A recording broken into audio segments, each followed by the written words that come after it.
truth is rarely given freely in complex environments. It must be uncovered through patience, precision, and disciplined inquiry. The strength of any security program lies not just in prevention, but in its ability to discreetly reveal what others try to conceal.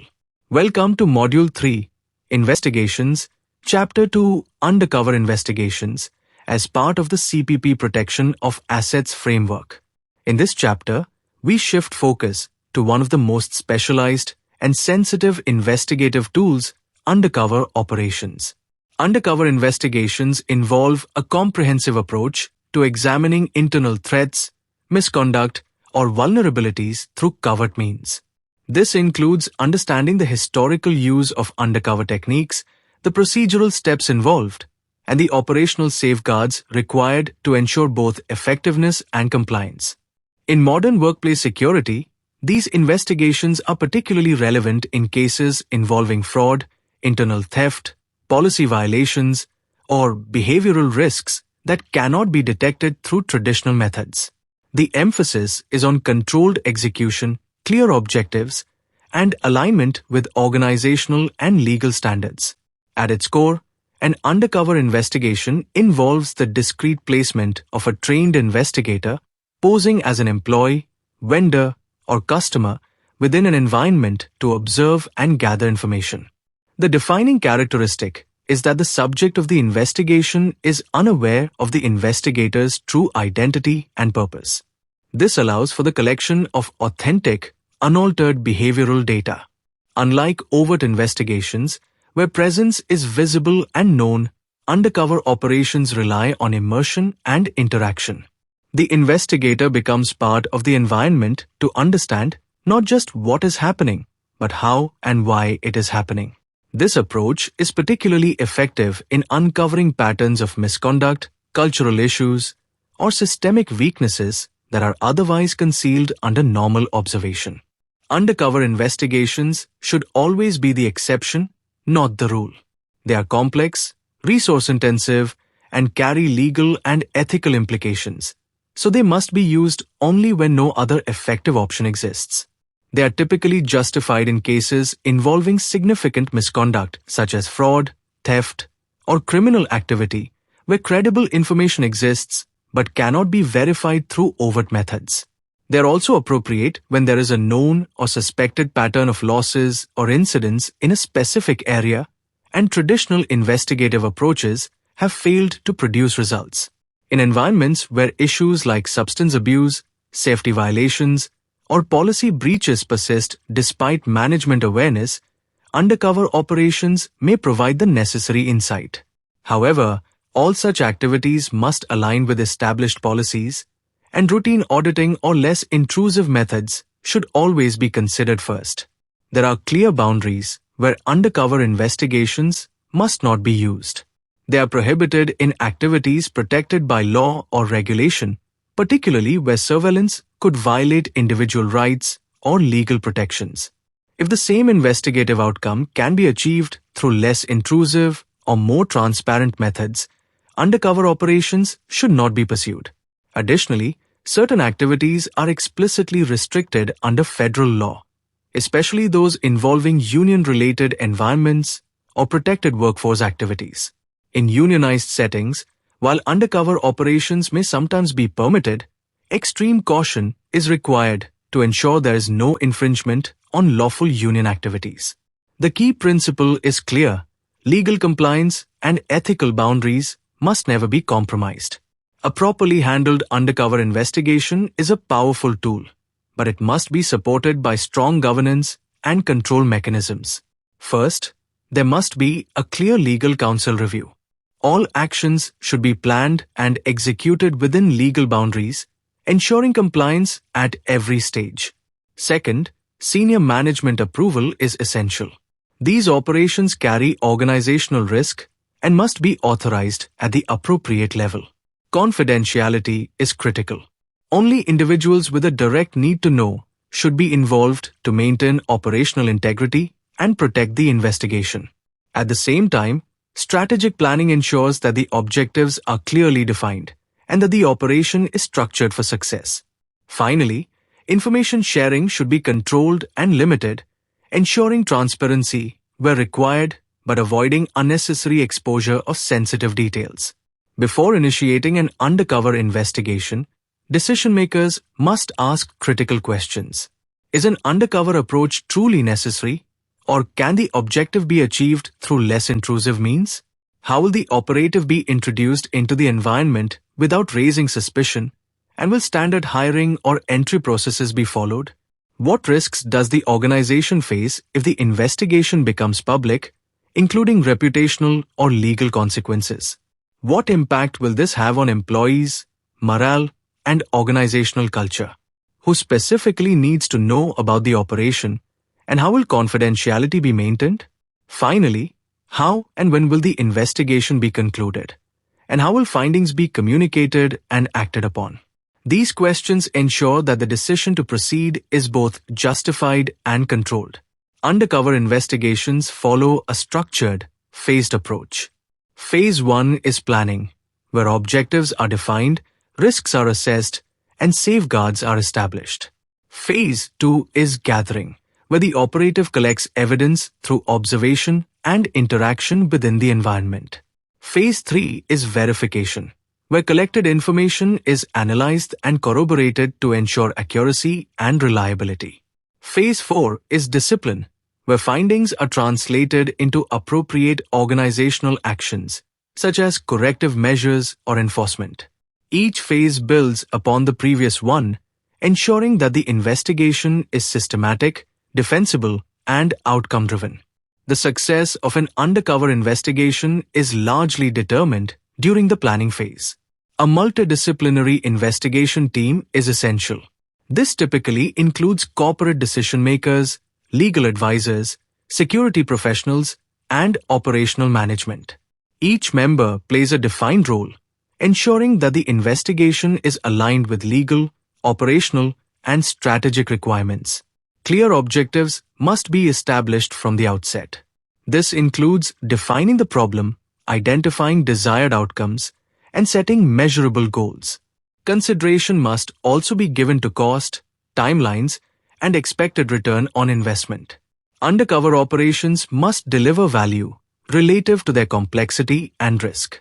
Finally, detailed planning ensures that the operation is controlled, focused, and positioned for successful execution. The success of an undercover operation depends heavily on selecting the right investigator and placing them appropriately within the target environment. The operative must match the workforce profile, considering factors such as education, background, behavior, and communication style. The goal is seamless integration without raising suspicion.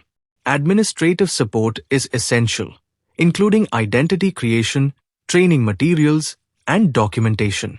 In many cases, cover identities are developed to ensure credibility. Placement strategies vary. The investigator may be positioned in roles that allow access to key processes, materials, or interactions where misconduct is likely to occur. Entry methods can include standard hiring processes or controlled placement strategies, ensuring the operative enters the organization naturally and without detection.